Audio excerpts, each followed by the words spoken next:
All right, it is Sunday night, and we are not doing a long video this week. I think. I tend to say that, and then something happens and it goes for a while. This week we will talk about authenticity. This might not be a very popular video either. Does anybody really care about authenticity? And what is it? So when students in magic, when they talk about the 5 = 6 initiation, or the knowledge and conversation of the Holy Guardian Angel, or the achievement of Tifareth, the sphere of the sun. It's that middle sphere on the tree of life. This is the sphere of authenticity, or self-actualization. What is that? Many people have heard of that. That's a psychological term. It comes from Maslow's hierarchy of needs. Yeah. When people study literature, there are many themes discussed. Okay. For instance, there's a theme of revenge, like in The Count of Monte Cristo. That's a great revenge film. Oh my gosh. And a book. I would recommend the movie, actually, the latest one. There's a theme of teamwork, like in the Avengers, superhero film. There's the nature of good and evil. Can be a lot of fun there, like in Edgar Allan Poe, or maybe, I don't know, Schindler's List, or things like that. There's a theme of love setting you free, or setting someone free, like the movie Titanic. These are hopefully that's not a hidden theme. Hopefully that theme is pretty obvious when you see the movie Titanic. And there are lesser known themes, and one of those lesser known themes in literature or in movies is authenticity. The main character is trying to find his or her own path to be truly who they are in a world full of pretenders, where people are all around them are fake. You might even think of that as in the movie Titanic, Rose is caught up in a world where people all around her are trying to be someone else, something else. And the nature of the love that she discovers with the Leonardo DiCaprio character is possibly loving you for just who you are, not who you are pretending to be. So when somebody moves up the tree of life in the initiation process, one of the marks of a Tifareth initiation, or a 5 = 6 initiation, or an initiation into the sphere of beauty, into the sphere of the sun, one of the marks of that initiation is authenticity. The person who achieves that initiation really desires to become him or herself, and is starting to do that unapologetically or diplomatically, but will do it nonetheless. Okay, and will also start to respect other people's authenticity and help them achieve becoming who and what they really are. And the idea behind this is that each person is like an acorn. They start out as a seed, and that seed has the potential of who that person can become. And a lot of times people get caught up in a world where they're trying to become something else, something that's not in that seed. And of course, what happens when you do that, you sort of wither and die, or you achieve this sort of undead existence, zombie land, and you become a pretender. Okay, so this theme of authenticity is really important, and someone who is a magician, who really has the 5 = 6 initiation and can start doing powerful practical magic in daily life, the way you can tell that they have that initiation is that they value being truly themselves. Okay, now this is a difficult concept, of course. I remember being young, being shy and awkward and not knowing what to do with myself. And people who were charismatic and had it all going on and living a charmed life, they would tend to give advice like, "Oh, just be yourself. All you have to do is be yourself." But when you're young and still figuring things out, the response to that is, "Well, how do I do that? How can you just let go and be yourself? If I do that, I'll just end up in trouble, right? Because I'll just be indulging every whim, and you become like a hedonist, like pretty much, well, I think who I am is simply what I want right now, right? So I'll just do whatever I want, and that's who I am." No. No. So yeah, how do you find out who you are when there's all this other stuff going on that's sort of vying to be on top of your persona? That you have all these urges and desires that you were born with that sort of percolate through from your evolutionary background. And all these desires and fears are now piled up on you, and they all are vying for attention. And among all this stuff, you're like, well, who am I amidst all this? Where am I? Okay. In the scheme of the tree of life, the who you actually are is best represented by Kether, which is a sphere at the top. Okay. But Kether is not really the sphere of authenticity. Okay. Because authenticity involves the expression of who you are into the world. And so at the level of Kether, you're already withdrawn into the mind of God. You're practically gone. You're really not even in the world anymore. Okay, so you're at such a level of potentiality that there's nothing happening anymore. And the experience of authenticity is that you are flowing from that Kether point into the world. And so that's lower on the tree of life. That's the sphere of Tifareth and lower. Okay, so Tifareth does not really exist. Okay, it can only be said to exist constellated amidst the other Spheroth. Okay, and that same goes for all the other Spheroth. Okay, they don't really exist independently. They exist in relation to each other. Okay, so if you take the entire tree is probably best represented by Tifareth. Yeah, because it's at the very center. It's not really best represented with Kether, even though Kether contains the potentiality of the whole tree within it. But it doesn't really have any expression in it, whereas Tifareth already has some of that expression going on. Another way of looking at the tree is that well, really, the best representative of the tree is Malkuth, which is at the bottom, which is the concretized, outward expression of the divine. Okay.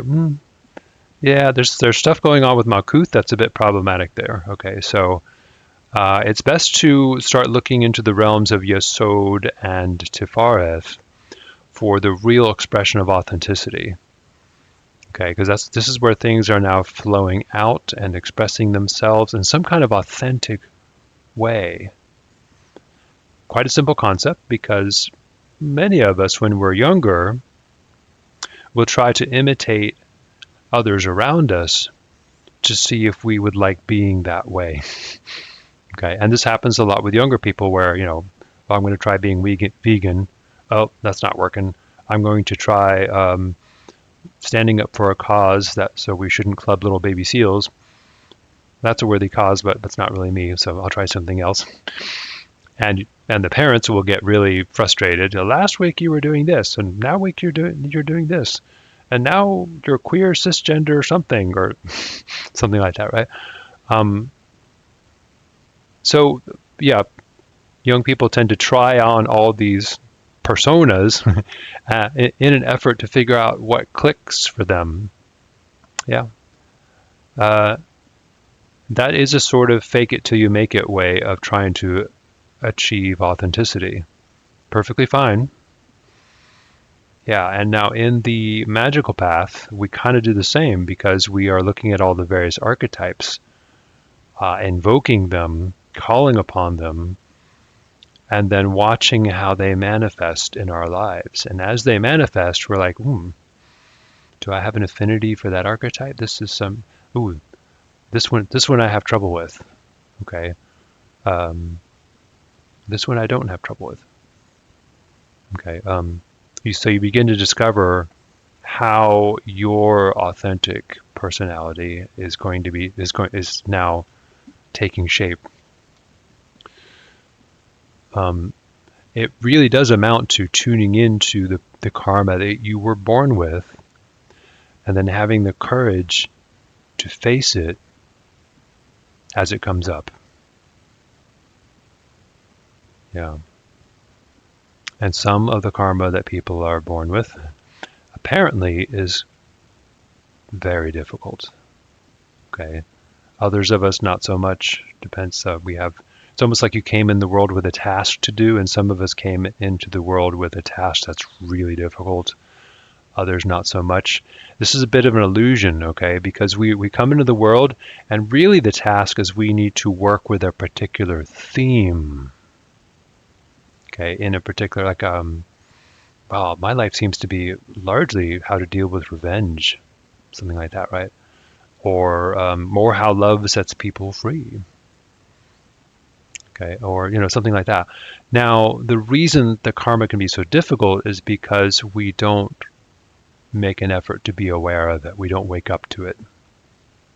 And remember, in magic, it's not important to wake up from a dream. It's important to wake up to the dream. Because you are always dreaming. There's always a sort of dream world that's being superimposed upon the physical world. So even while you're walking around in your daily life, you are superimposing a sort of dream on top of it. Are there really good and bad forces in the physical world? No, there are not. Those good and bad labels are being imposed upon it. Those villains and victims are being imposed upon the physical world by your karma. It's kind of automatically doing that, right? And it's up to you to become aware of that, to process it, make meaning out of it, make different meanings out of it, to do something with it. Awake. To wake up to the dream instead of from the dream. There is no from the dream, okay? So, yeah, the authenticity means having the courage to process things as they come up. So if something makes you uncomfortable, you face that discomfort. You don't run away from it and hide in some other life. Incidentally, there's a great film called The Last Temptation of Christ. It's also a great novel. The film is just fine to watch, I would think, if you can get over Judas having a New York accent. Okay, and Jesus, I think, also has a New York accent. But you can also read the book, which is pretty intense. It's pretty deep. The movie might do a better job of conveying the difficulty of living an authentic life, because the Jesus character has a particular formula to fulfill, dying on the cross and all that, and he keeps running away from that destiny. And in fact, at one point, spoiler alert, he is hanging on the cross, and he doesn't want to go through with it. He's even that far along, and he's still resisting his fate, and so he goes off into another life, into a dream world, where he's married and has children. I think he has 2 wives, actually. But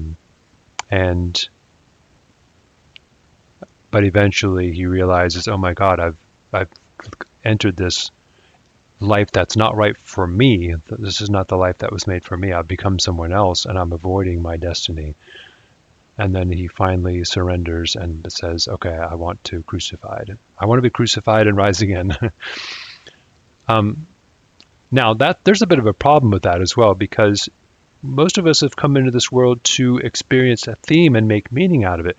It doesn't mean that you need to be literally crucified.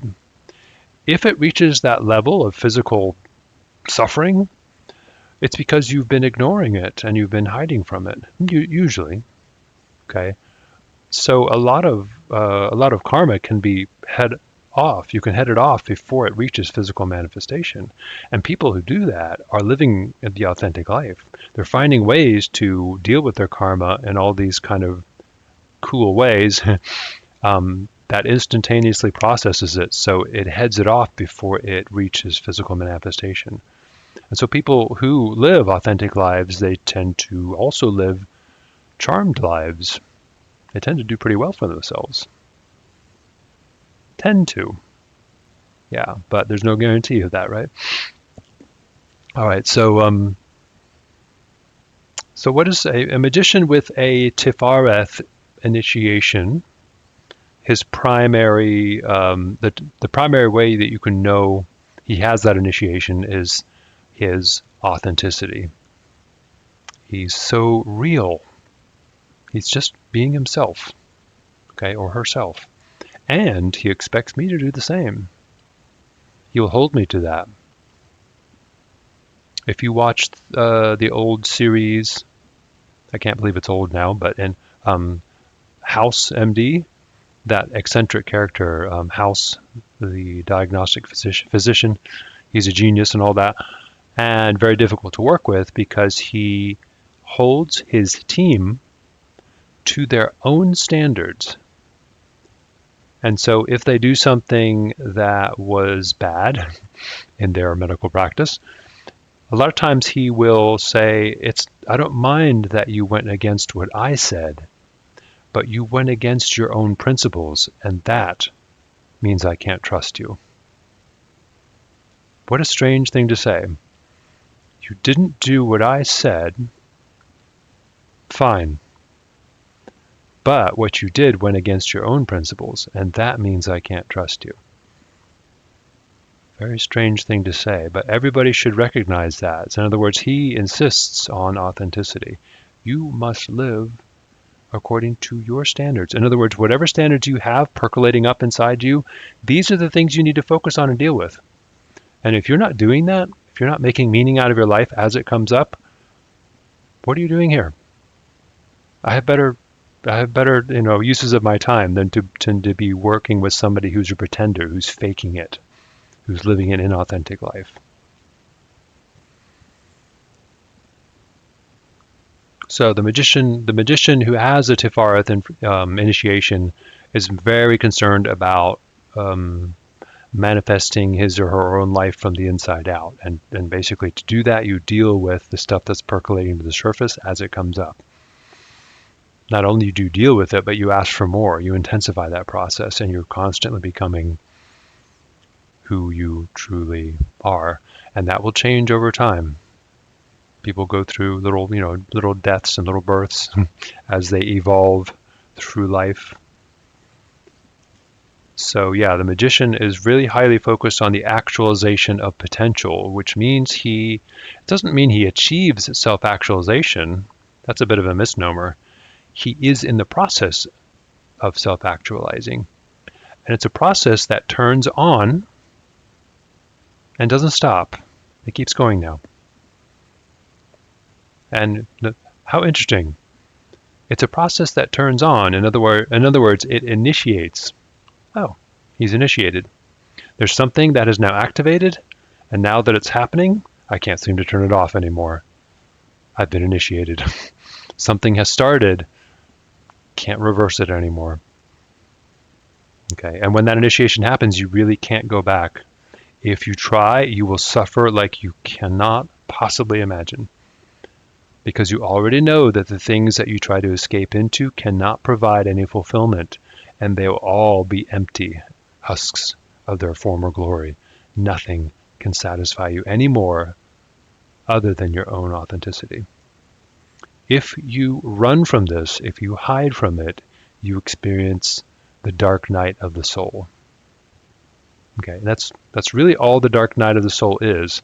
And for some of us, it does seem to be necessary to go through it because we first begin to notice that the inauthentic life cannot provide the pleasure that it promises. But we haven't discovered the authentic process of becoming who we are yet.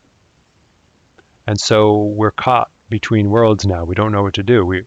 I can't go back to the old life because I've already seen that there's no satisfaction there, no lasting satisfaction, no real satisfaction, no real fulfillment from the inside out, okay?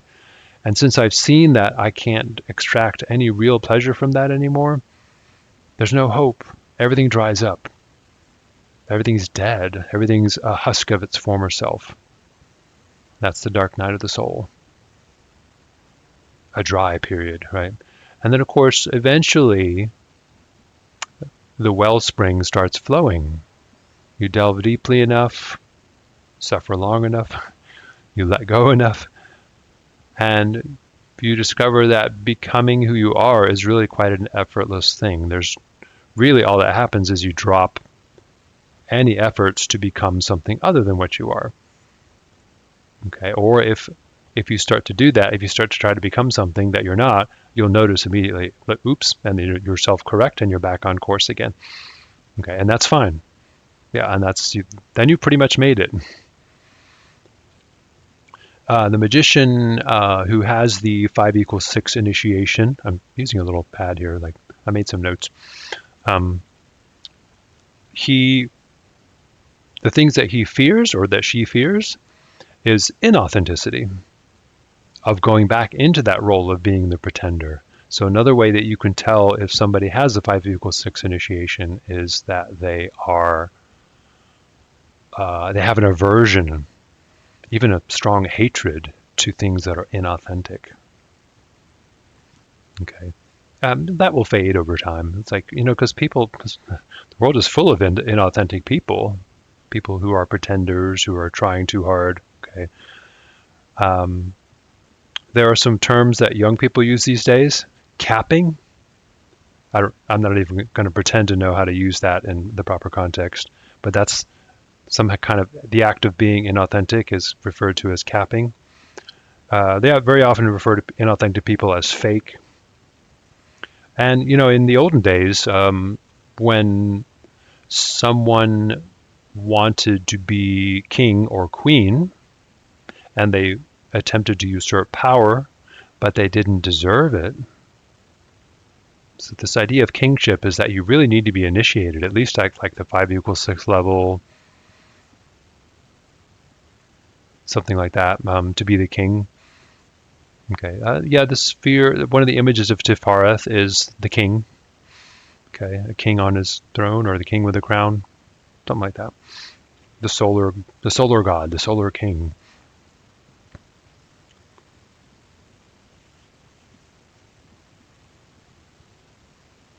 So one of the things so how do you do it? How do you discover your true life's purpose? Yeah, it's by the way you do that is by noticing the karma that keeps bubbling up, the things that keep coming to the surface in your thoughts, in your dreams, in your physical life, these things that keep manifesting around you, whether in a dream or in the physical world or in your thoughts. These things that keep asking for your attention, apparently, those things often correspond to some particular theme, which you can start to identify. You can use your knowledge of literature and mythology to identify them. Okay, so you might want to start with literature and look at all the various themes that are possible. Okay, and you can come up with your own theme. At one point in my life, I realized I really liked books. And I didn't know whether it was going to be a big calling for me or not. But I deliberately went with it. So I decided that my true calling was books. And I went into the book industry and actually wrote a book. I surrounded myself with books. It's quite a wonderful thing, yes. It wasn't quite on the mark, but it was really close. I don't really need a lot of books, though I have a bunch now. I eventually settled down that the main theme in my life was to explore imagination. And what better way to do that than to read? Not watching movies so much, okay? Watching movies and then maybe thinking of what if scenarios, what if that happened? how would the movie have turned out? Then you're exploring imagination, right? And of course, reading is a great way to explore imagination. Astral projection is the road par excellence of exploring imagination. And of course, doing ritual magic is a great way to explore imagination. Doing tabletop role-playing games is a fantastic way to develop imagination, as well as stop using Google Maps, okay, and don't have the phone or your navigation system tell you where to turn left and right. Actually visualize the route before you drive somewhere or go somewhere, and try to get there without the use of something that's telling you where to turn left and right. Okay. It's always there in the background. The reason I'm saying that is because it develops your ability to imagine things. Always good for magic, of course. But I digress, because the theme in your life might not necessarily be that you want to explore imagination. Okay. On some level, exploring imagination is required of you. Okay, so in other words, that ability to deal with stuff as it percolates to the surface and then make meaning out of it, yeah, that's kind of the exploring what's happening and then doing something with it. So, you might be catching some of my bias here. There might be another type of theme that's not quite, the way I'm describing the way that a magician's life should be. Okay, so how does one discover one's life purpose? There isn't really a life's purpose. Like, some angel announces to you, it's like, you came to this earth to do so-and-so. No, not really.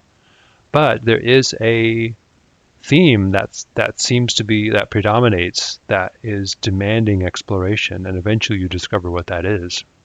Okay, the way you do that is by paying attention. So keep doing the magical journal.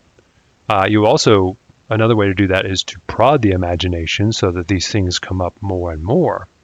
And that's the banishing rituals and the middle pillar work, as we've discussed in that in that video about the true nature of the LBRP and how the middle pillar ritual works. Yeah, these are fundamental to a magician's development, at least in the Golden Dawn tradition and the Western esoteric tradition, as I know them. So that active engagement with stuff that comes up, okay, and it doesn't mean, one more thing, yeah.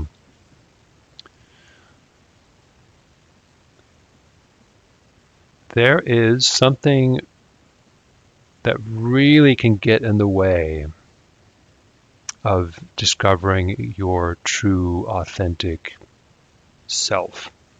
And that is the jadedness. That voice in the head that says it's all already been done, there's nothing new under the sun anymore. All of the different types of themes have already been enacted through various dramas. Why bother creating anything new or exploring anything new? It's already been explored for me, blah, blah, blah, right? And it's kind of like, why would I bother to remake Romeo and Juliet on a sinking ship, which is kind of like Titanic, right? Or why are there so many remakes of various Shakespeare plays, but in modern contexts or different contexts? Or there's the film The Count of Monte Cristo, which was kind of redone again as The Shawshank Redemption. Stephen King did that. He admittedly, and he even refers to The Count of Monte Cristo in that book or in that movie and in the movie. These themes are rehashed, but it doesn't mean they're old and tired. They're ever fresh.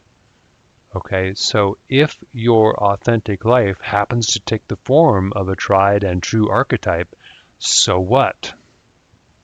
If that's what's coming up fresh and new right here, it's going to be real. It's going to be wow. It's going to be powerful.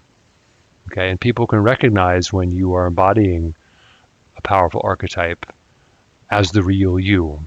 It doesn't matter if you look like somebody else who's already doing it or has done it. If it's what matters to your personal evolution right now, then you do it.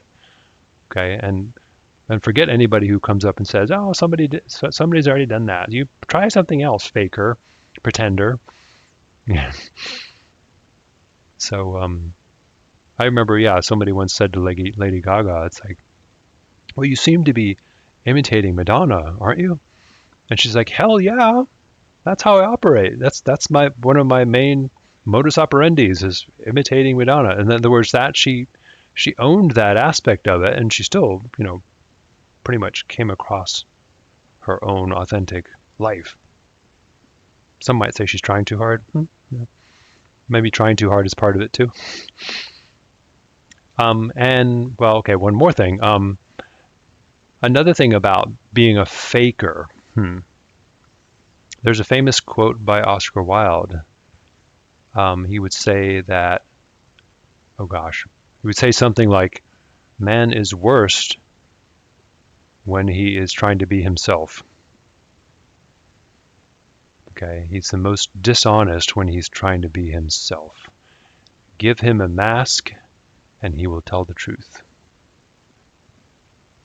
Okay, and that's a nice paradoxical statement for you. Okay, and what that really means is that you need to have these different archetypes and tried and true forms all around you. You need to get to know these things because you can put them on.